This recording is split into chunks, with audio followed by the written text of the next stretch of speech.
Amen. Praise the Lord. At sa oras na ito, tayo po'y darako na sa pinakamahalagang bahagi ng programa na kung saan ang pagkikinig at pag-aaral po ng banal na salita ng ating pinakamamahal na Jesucristo. Akin na po binibigyan po pagkakataon sa ating beloved ordained preacher, beloved brother Boy Kaluya. Amen.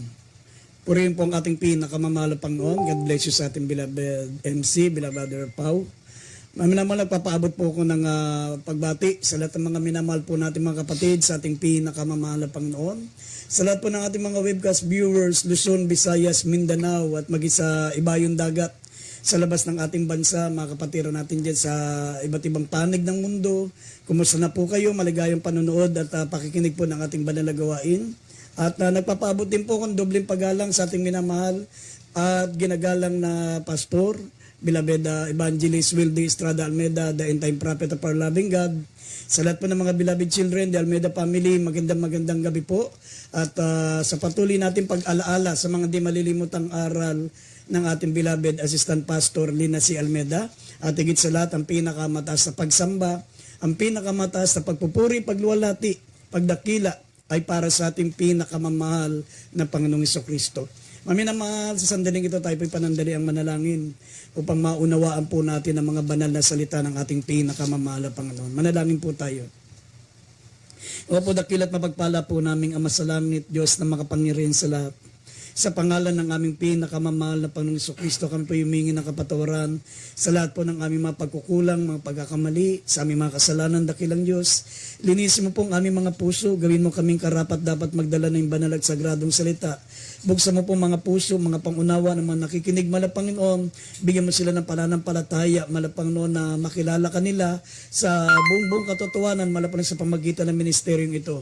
At aming sinasaway lahat ng gawa ng kalaban, demons of unbelief and doubts, demons of hindrances. We bind the power of darkness in Jesus' name. Amen and amen.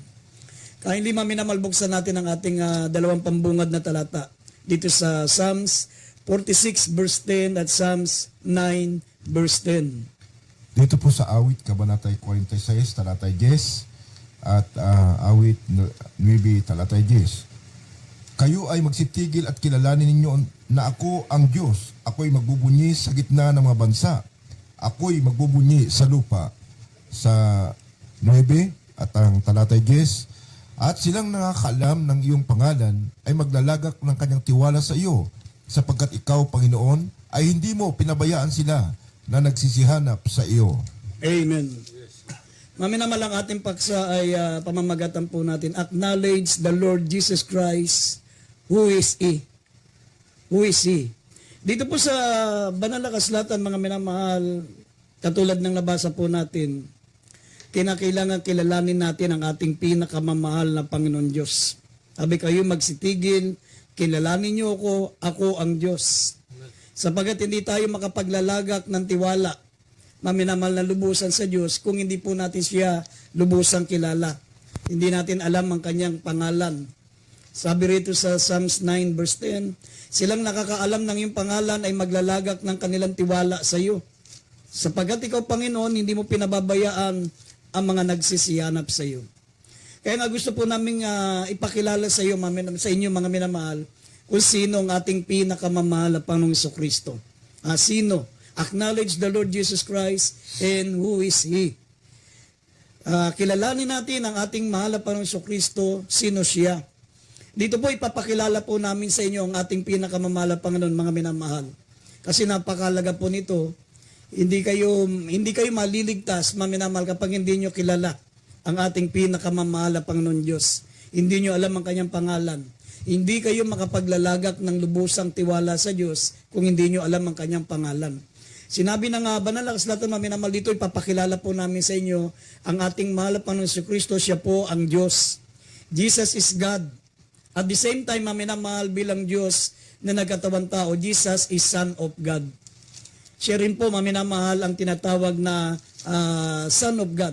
Jesus is the Son of God. At pangatlo, mga minamahal, Jesus is the Father.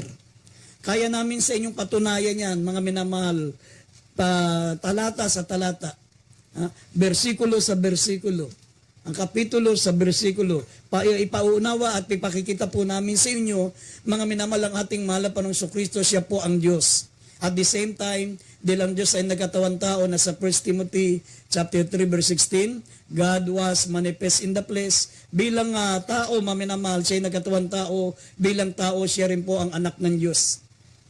At bilang tunay na Diyos, maminamahal, siya rin po ang God the Father. Isa-isahin po namin yan sa talata, sa mga banal na kasulatan. Dito po, maminamahal, ang unang ipapaalam po namin sa inyo, unang ipakikita namin sa inyo sa Biblia, yung Jesus is God. Ang ating mahal na Panginoong Kristo, siya po'y Diyos. Narito po ang mga talata, Tito 2:13, dito po sa Roma 16:27, Jude 1:25, Roma 9:5. Mamaya naman basahin natin at mamaya naman papaliwanag po namin sa inyo bawat talata. Dito Tito 2:13 muna. Dito po sa aklat po ng Tito, Kapitulo 2, talatang 13, nahintayin niyoong mapalad na pag-asa at ang pagpapakita ng kaluwalhatian ng ating dakilang Diyos sa tagapagligtas na si Jesucristo. Sa mga taga-Roma po, 16:27, sa isang Diyos na marunong sa pamamagitan ni Jesucristo na sumasa Kanya ang kaluwalhatian magpakailanman siya nawa. Amen. Jude 1:25. Dito po sa Judas, Kabanatay 1, talatay 25. Sa isang Diyos na ating tagapagligtas, sa magitan ni Jesucristo na ating Panginoon, ay sumakanya nawa ang kalulatian, ang karangalan, ang paghahari at ang kapangyarihan sa kauna-unahang panahon at ngayon at magpakailanman siya nawa. Amen. Maminamahal, lahat ng mga tinatawag niya Diyos na tagapagligtas, ang binabanggit ay ang ating mahal na Panginoong Jesucristo. Looking for the blessed hope, the glorious appearing of our great God and Savior, Jesus Christ. Tito 2:13. Dito sa Roma, Kapitulo 9, talatang 5, maminamahal, sabi rito, nasa kanila ang mga magulang at sa kanila mula ang Kristo ayon sa laman, na siyang lalo sa lahat Diyos na malwalati magpakailanman. Si Kristo ayon sa laman, siya po ay Diyos na malwalati. Diyos na malwalati. Sabi rito maminamahal, sabi ng Colossians 2:9, sabi diyan maminamahal, sa Kanya nananahan ang buong kapuspusan ng pagka-Diyos ayon sa pagkahayag niya sa laman. Kaya nga, dito binanggit po rito maminamahal na mula ang si Kristo ayon sa laman, siya ay lalo sa lahat Diyos na malwalati. Roma 5:9. Siya po ay tinawag na Diyos na malwalati. Dito sa Roma 16:27, ang ating pinakamamahal na Panginoong Kristo ay pinakilala, sabi, the only wise God. Sa nag-iisang marunong na Diyos ang ating mahal na Panginoong Kristo. Sa Hebrew chapter 1 verse 8, maminamahal, sinabi po rito na, sabi rito maminamahal, basahin po muna natin, tinawag po siyang mga minamahal Diyos. Tungkol sa anak, sinasabi ang luklukan, o Diyos, ay magpakailanman. Ibig sabihin, yung anak ng Diyos na binabanggit po sa Biblia, siya po ang may-ari ng luklukan. At sabi, ang kanyang setro ay setro ng katwiran. Basahin po natin ang Hebrews 1:8. Dito po sa aklat po ng mga Hebreo, Kapitulo 1, talatang 8. Ngunit tungkol sa anak ay sinasabi, ang iyong luklukan, o Diyos, ay magpakailanman, at ang setro ng katwiran ay siyang setro ng iyong kaharian. Amen. Amen.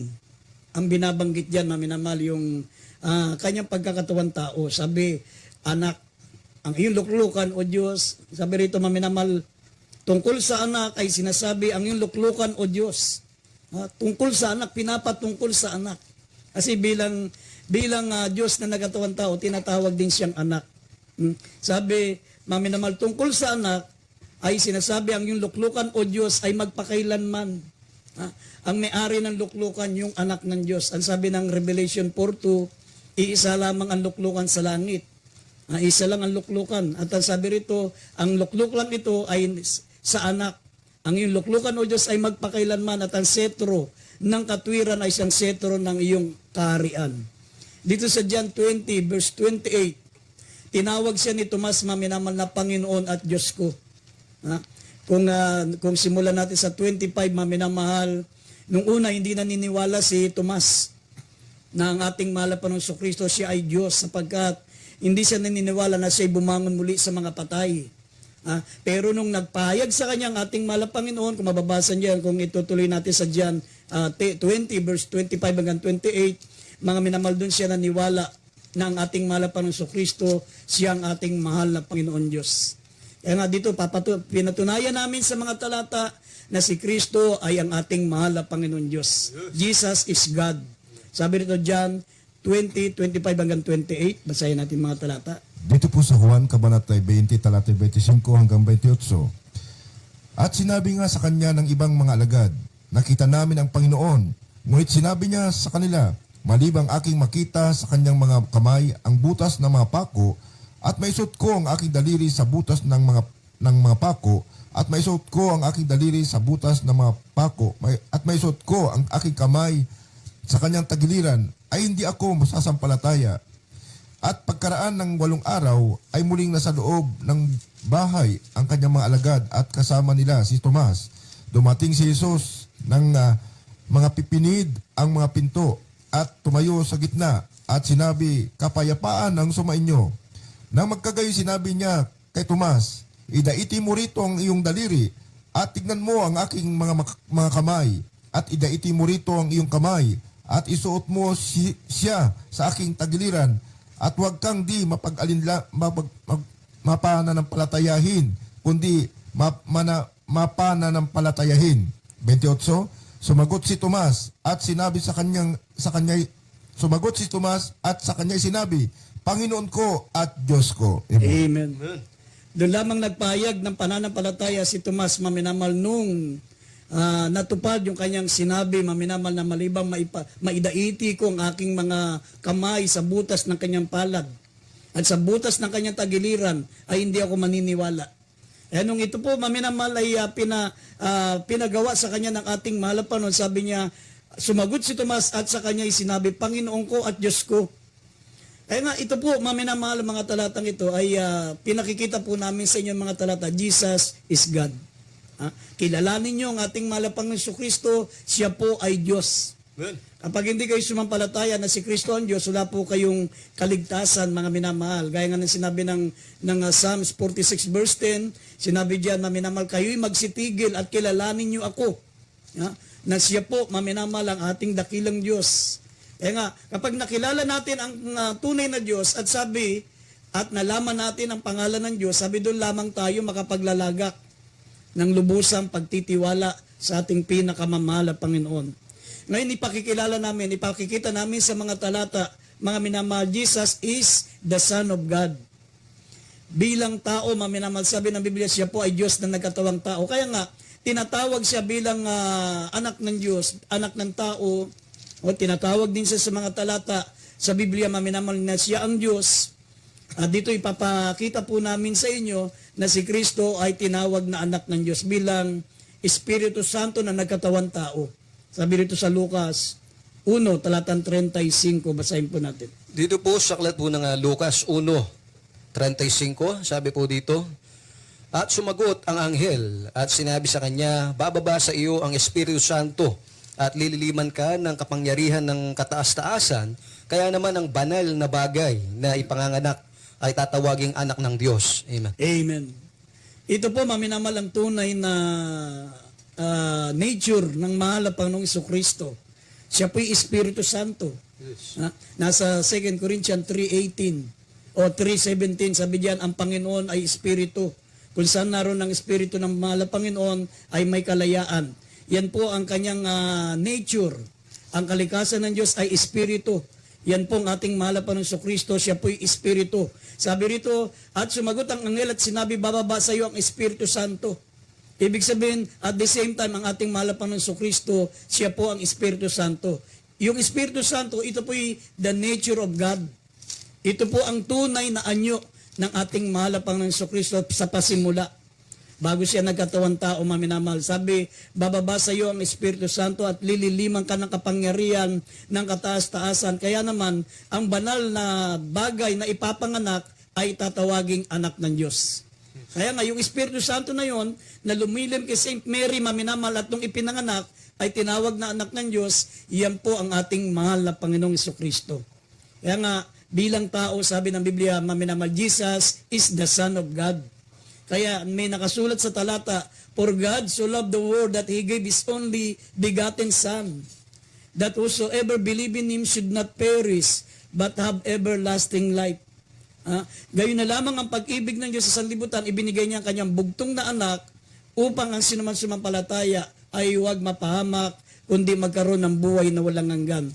Kaya po nagkaroon ng tinatawag na anak ng Diyos sa Bible, sapagkat ang Diyos ay nagkatawang tao. Pero kung makikita nyo po, kung babalikan natin ang Tito 2:13 and 14, yung Diyos maminamal na tagapagligtas, sabi ang Diyos na ating dakilang tagapagligtas na si Jesucristo, sabi rito maminamahal, ibinigay niya ang kanyang sarili. Hindi ibinigay ng Ama ang kanyang anak. Yung nagbigay mismo ay ang kanyang sarili. Ibig sabihin, bilang Diyos, maminamahal, ibinigay niya yung kanyang sarili. Walang ama na nagbigay, kundi bilang Diyos, siya rin po ang nagbigay ng kanyang sarili. Ibinigay niya ito, ibinigay niya ang kanyang sarili. Sabi rito na siya nagbigay ng kanyang sarili dahil sa atin upang tayo matubos niya sa lahat ng ating mga kasamaan. Kaya yung tinutukoy na ama, siya rin po yun. Ibinigay niya yung kanyang sarili, ginamit lang po yung katagang ibinigay ng ama ang kanyang bugtong na anak. Ito po'y pagpapatunay, mga minamahal, na ang Diyos po, mga minamahal, ay nagkatawan tao. Nagkatawan tao ang Diyos. Sabi rito, babalikan natin Tito 2:13 and 14. Dito po sa Tito, Kabanata 13, at 2, ang talata 13 at 14. Nahintayin niya ang mapalad na pag-asa at ang pagpapakita ng kaluwalhatian ng ating dakilang Diyos at tagapagligtas na si Jesucristo, na 14, na siyang nagbigay ng kanyang sarili dahil sa atin upang tayo matubos niya sa lahat ng mga kasamaan at malinis niya sa kanyang sarili ang bayang masikap sa mabubuting gawa upang maging kanyang sariling pag-aari. Amen. Yan po, maminamahal. Kaya nga yung bugtong na anak na binabanggit sa banal na kasulatan, ito rin po yung Diyos. Sabi ang Diyos na tagapagligtas ay ibinigay niya. Nagbigay ng kanyang sarili dahil sa atin upang tayo matubos niya sa lahat ng ating mga kasamaan. Kaya sinabi ng John chapter 10 verse 17 hanggang 18, sinabi diyan, maminamal na walang sino mang kumukuha sa akin ito kundi kusa kong ibinibigay. Kaya yung katagang ibinigay niya ang kanyang binigay ng ama ang kanyang bugtong na anak, mga minamal, yun po yung pagkakatawan tao. Walang nagbigay kundi kusa niyang ibinigay ang kanyang sarili. Sabi rito John 10, 17 and 18, idagdag natin sandali. Kusa niyang ibinigay. Dito po sa aklat po ng Juan, Kapitulo 10, talatang 17 at 18. Sa 17, dahil dito'y sinisinta ako ng Ama sapagkat ibinibigay ko ang aking buhay upang kunin kong muli. 18, sino may hindi nag-aalis sa akin ito, kundi kusa kong ibinibigay, may kapangyarihan akong magbigay nito at may kapangyarihan akong kumuhang muli. Tinanggap ko ang utos na ito sa aking Ama. Amen. Amen. Yan po ang ibig sabihin ng John 3:16. Walang, sabi kasi ng mga naniniwalang may tatlo ang persona ng Diyos, kung mayroon daw po nagbigay, ibig sabihin na minamahal, may iba yung ibinigay at iba yung nagbigay. Kasi mayroon daw pong nagbigay. Pero ang totoo niyan, siya rin po yun. Yung kanyang pagkakatawan tao, sabi, ang Diyos na tagapagligtas, ibinigay niya ang kanyang sarili, na siyang nagbigay ng kanyang sarili upang tayo'y matubos sa lahat ng ating kasamaan. Yun ang ibig sabihin ng John 3:16. Kaya nga, Jesus is the Son of God. Kaya nang nagtanong ang ating mahal na Panginoon sa Kristo kay Pedro, sabi rin ng Mateo 16, talatang 16, tinanong niya, ano ang sabi sa akin ng mga tao? Ang sabi niya ni Pedro, ikaw ay anak ng Diyos, ikaw ang Kristo. Pero kung mababasa niyo po 1 John 5:20, yung anak ng Diyos, siya po ang tunay na Diyos at buhay na walang hanggan. Basahin natin mga minamahal na mga talata. Dito po sa unang Juan, Kabanata 5. Mateo muna, 16:16, mamaya yung unang 1. Dito po sa Mateo, Kabanata 16, talatay 16. At sumagot si Simon Pedro at sinabi, ikaw ang Kristo, ang anak ng Diyos na buhay. 1 John. Sa unang Juan, Kabanatay 5, talatay 20. At nalalaman namin na naparito ang anak ng Diyos at tayo binigyan ng pagkaunawa upang ating makilala siya na totoo at tayo nasa Kanya na totoo. Sa mga tuwid ay ang Kanyang anak na si Jesucristo. Ito ang tunay na Diyos at ang buhay na walang hanggan. Amen. Tignan niyo, minamahal, si Kristo po ay tinawag na anak ng Diyos. Pero at the same time, tinawag siya, minamahal, na tunay na Diyos at buhay na walang hanggan. Kaya nga, minamahal, dito po, Jesus is God. Pangalawa, Jesus is the Son of God. Siya rin po yun, minamahal, nung siya po ay nagkatawan tao. Sabi ng Galatia chapter 4 verse 4 up to 7, siya po, minamahal, ay ibinigay bilang anak upang matubos niya ang mga nasa ilalim ng kautusan. Kaya kung mababasa nyo dito sa Banal na Kasulatan, lahat ng mga naunang